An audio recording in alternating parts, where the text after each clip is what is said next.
Are there any questions to start? Lady in the green, row 3. Do we have that roving mic around? Okay. Test 1, 2, 1, 2.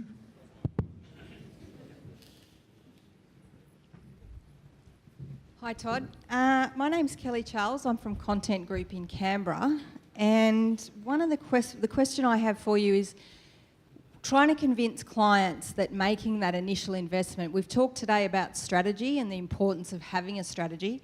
Of course, that does cost, and there's considerable time and effort that goes into that. How do we convince clients that investing in that and producing content is in fact an asset for them in the long term? Great question for the panel. Darren? Look, I think that's where you do need to build a business case. You need to show that there's an audience there, and who is that audience, and what's the value of that audience. So then the step back behind that is, what's the strategy? Why would you be going down that content path? Is it to increase leads, so that for conversion to sales? Is it to just build engagement and build loyalty? Is it part of a retention strategy? You need to have that, then to have the size of the market, and then the value of that, so that you can then put a budget against it. And I think when you can bring it back to those financial and strategic talking points, you'll find that you get a better hearing, especially at a C-suite level. Any other thoughts on that one? Yeah, just adding to that, I think some of the cases that we showed at the beginning of the afternoon, where there is a commercial aspect that's baked into the idea, I think that helps, because then you can show that actually there is definitely a commercial result as a result of this campaign. It's not just engagement for engagement's sake. It pushed the business forward. And so if you're coming up with an idea for the content marketing campaign, then think about what is the sales component that can be baked into that ideation process. Yeah, I think there's a lot of organisations that it's almost like feel where the pain is within the organisation. A lot of people, again, we've talked about B2B a lot, but a lot of that is happening in the sales, somewhere between lead gen and sales right now. There's a lot of pain in organisations, and that's why it's just such a logical move. I know you guys focus a lot on government, very different set of drivers, I would imagine, that space. But it's trying to find where is the biggest pain, and then trying to drill up, well, what's their organisational strategy that isn't being fulfilled as a result of that. I think the other thing that Coke are very famous, I think there's some people from Coke in the audience, but they're very famous for their 70-20-10 budget allocation model, where 10% of their spend is allocated or earmarked for innovation. And they have created a culture of permission to fail. If it works, fantastic. If it doesn't, then let's learn from that and move forward. And I think that's a very brave move for any advertiser. And I think lots of advertisers around the world are starting to copy that model. Mm. Any other questions? Magnificent. Stephen Pascoe from Beepboy. A quick question about, you said content marketing has to be authentic. How do you convince the client to tell the truth? What I'm getting at here is, they say branding is really what they say about you after you leave the room. That's really your brand. So how can you get them to acknowledge that that is a perception out there of them before you go ahead with the story that they want to tell that may not resonate with the public? I guess I would step back to the thing about listening to, identifying what the problems that someone's trying to solve, and that because that helps drive thinking around, well, what are the keywords what are the questions people are typing into search engines to try find us? So you can get it, and what are the questions that salespeople are hearing when they're going and having client engagement? It's maintaining that audience focus that, okay, well, what is it these people are up to? And then it's empowering individuals to have the confidence to be themselves, to tell those stories. And I'm a big believer in, there's not in forgetting the top of the pyramid when trying to position a company externally.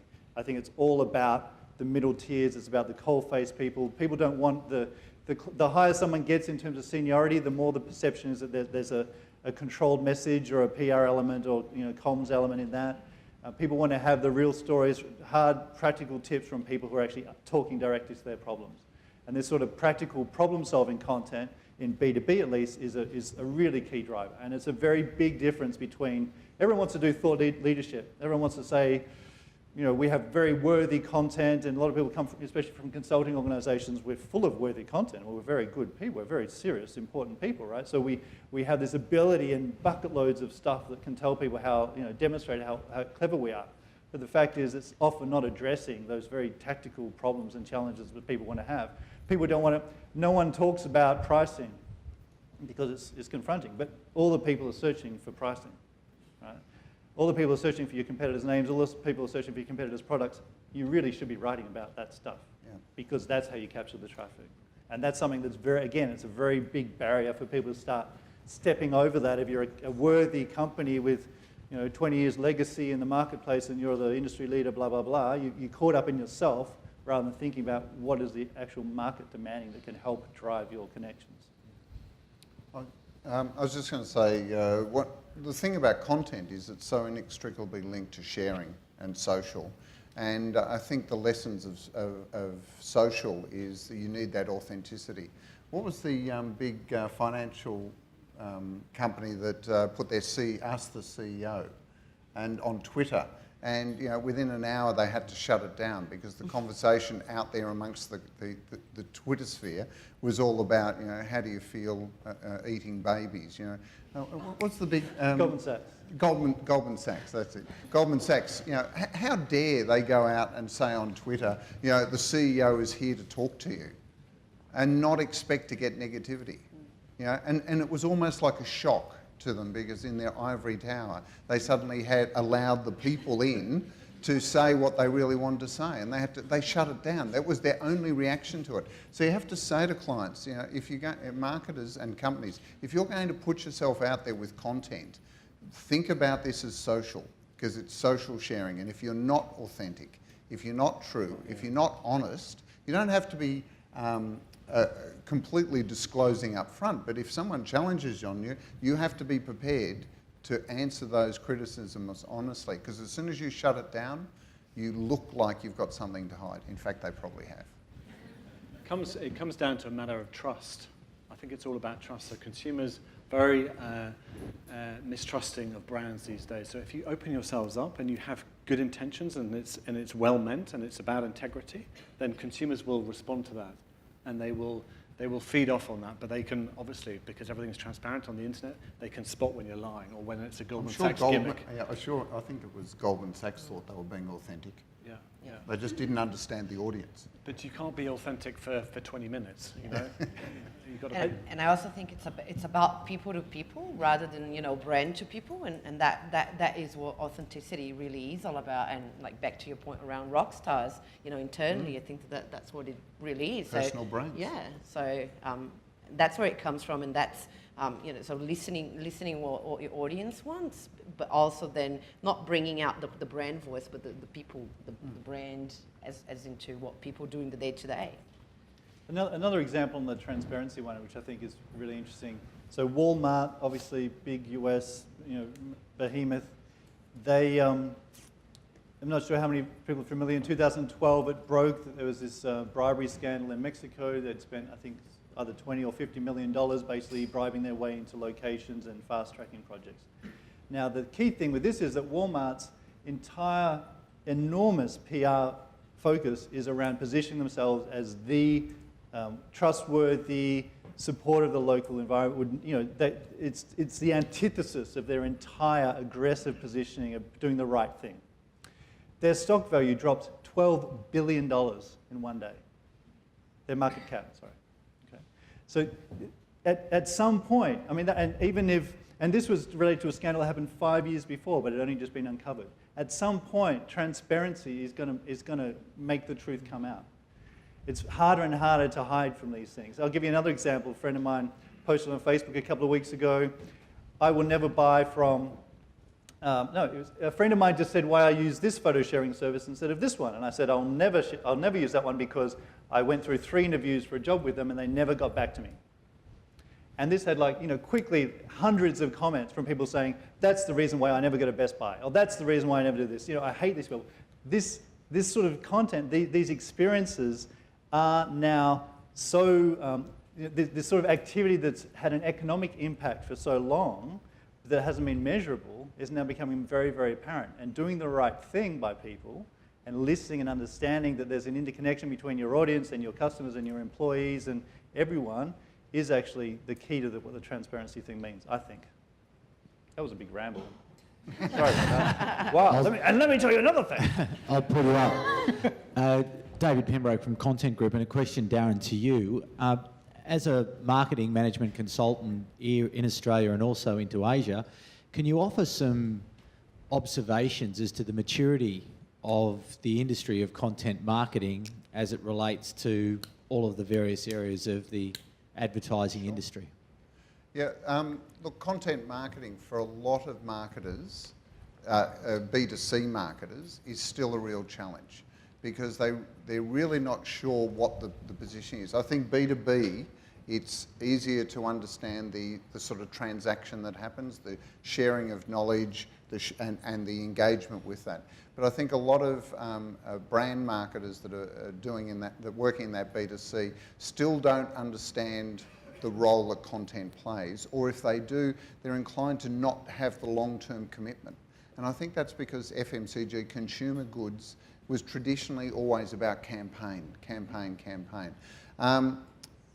As far as other disciplines, the big problem is that the whole understanding of the category is being impacted by a lot of those specialist areas down the bottom there are all quickly jumping on the bandwagon. As I said before, they all understand content. We have PR agencies saying they do content. We have digital agencies saying that they do content.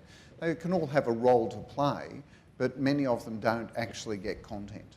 And that then just confuses marketers because they'll engage with these people, they'll get advice, they'll get conflicting advice, and I think it gets more traction because often the marketer hasn't got a very clear strategy, very clear objectives, and an implementation plan. So they're actually listening to all the salespeople and getting more and more confused by it. As far as Australia versus New Zealand versus Southeast Asia or Asia, content works in every market. You just have to be aware of creating content specifically to that audience. One of the reasons we immediately, for Asia, created a Chinese version of our website. You need to be able to communicate with people in their own language. Great quote. You talk to someone and it goes to their head. Talk to them in their language, it goes to their heart. I think that's a great way to think about it. I'll add as I walk. I'll add to that as well and just say I think marketers are still stuck in the reach and circulation mindset. So it's very much, Cirque for magazine was 50,000. So I put some content out there and it gets to my 1 million fans. Actually only gets to 10,000 fans, whatever. The engagement and the sharing metric, which is what everyone's been talking about, that's the hard part. How do you build an engagement metric and a rationale to measure that back to sales? I think that's the thing we've all been grappling with over the last 3, 4, 5 years, to build an engagement index and map that back to a sales type index. So you're coming from two totally different sides of the coin. I think that's been the confusion for marketers. Sorry, my time's up. Thank you. Hi, Barry Littlefield from Cure Brain Cancer.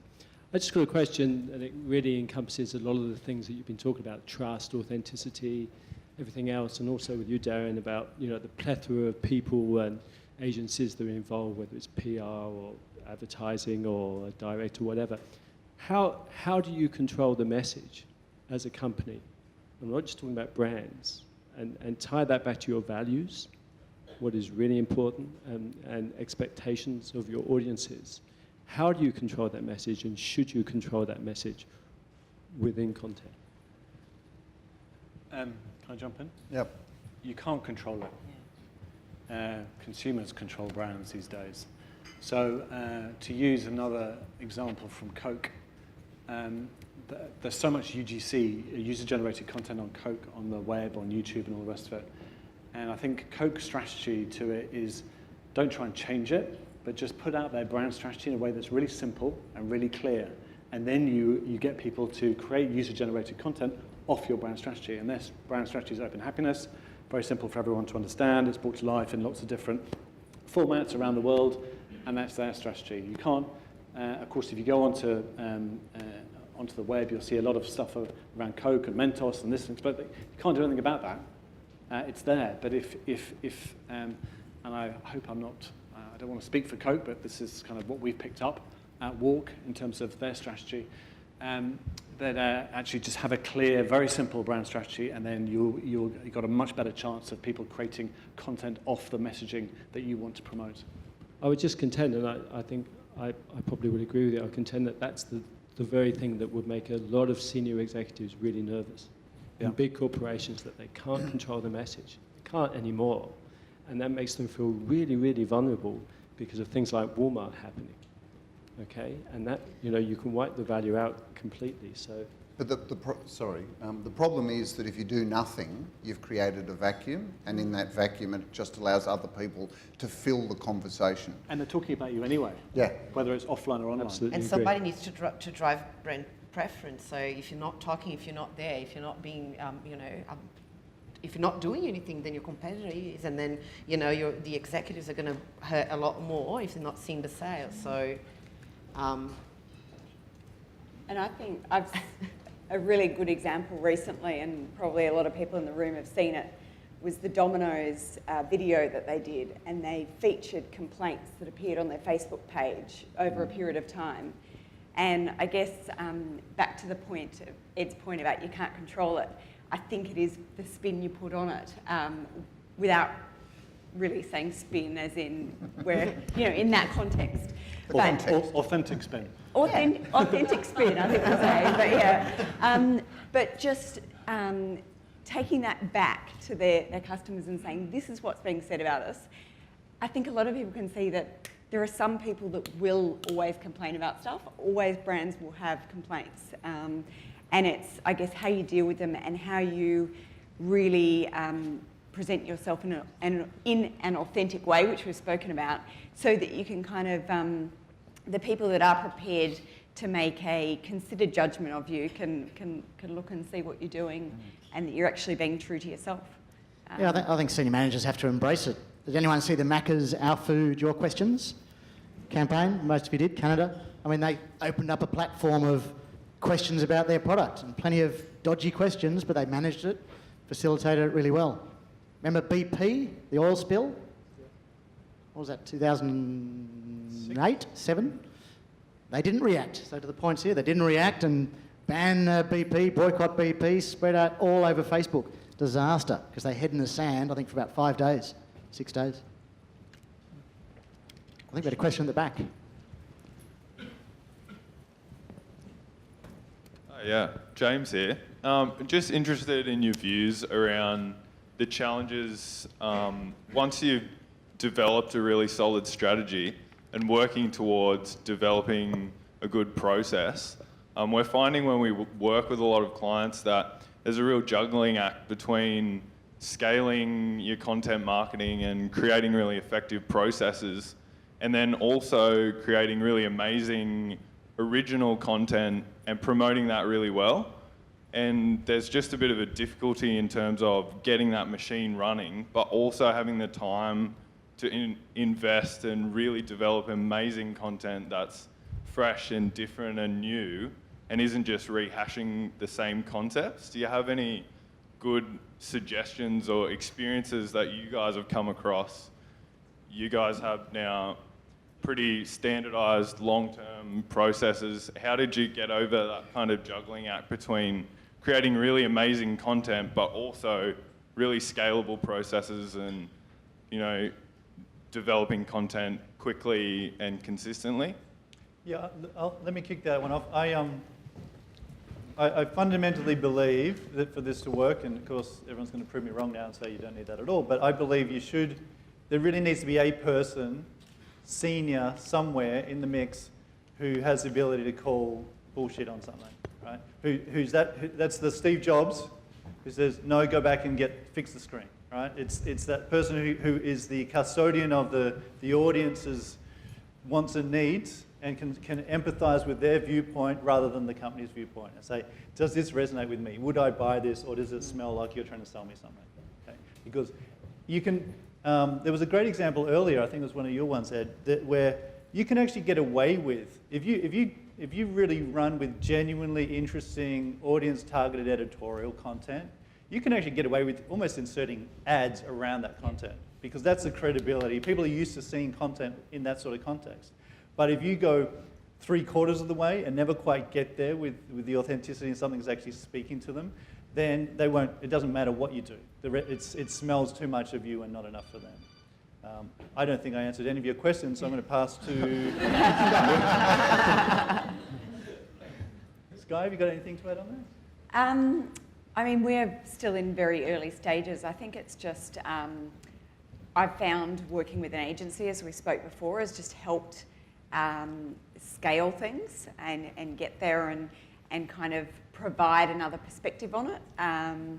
So I guess, so I can look at how things are running, again, what's working, what's not, really analyse the results. Just having that agency keeping things moving has helped scale it along the way. Okay, I think we are ready to wrap. Do we have time for one more? Is there one more? Can I pick on someone? Oh, no, can I quickly pick on someone? Change the whole agenda? Okay. What's your biggest issue in content marketing? Boring content. Said from exciting man. Boring content. What do you mean by that? Well, if a bank's trying to attract an audience, they'll ask you to write something on the 5 reasons you should have a high interest savings account. Sorry, I fell asleep. So boring content. You're creating boring content. Boring content. Yeah, I think Ed started off today saying content needs to be compelling and exciting and a story that people can resonate with. If it's boring, good night. I mean, how many bloggers? Anyone know how many bloggers are out there in the blogosphere? Anyone got a stat? Ed must have a stat. I mean, maybe it's, let me just rant again for another minute about something totally unrelated. I'll move to the back. I spoke with a lady once who was, she worked for, they built metal sheds, okay, and they couldn't for the life of them work out how can they do content that's actually going to mean anything. It's like, we have the most boring product in the world, what are we going to write about? But they then turned around and started writing about all the different usages. So they did special audience things on fishermen, guys who used it, guys who use it for tool sheds. They did a fantastic video series about their sheds being used for, post-typhoon and hurricane relief, and the stories, the warm stories of the people who these things helped. And that was their broader passion play. So you can take anything and turn it into something that you don't have to think my product's boring or I'm in an industrial industry or whatever. And it's the audience and their people, and people relate to emotion. Okay, we really do have to transition now. Thank you, panelists. Thank you, questioners.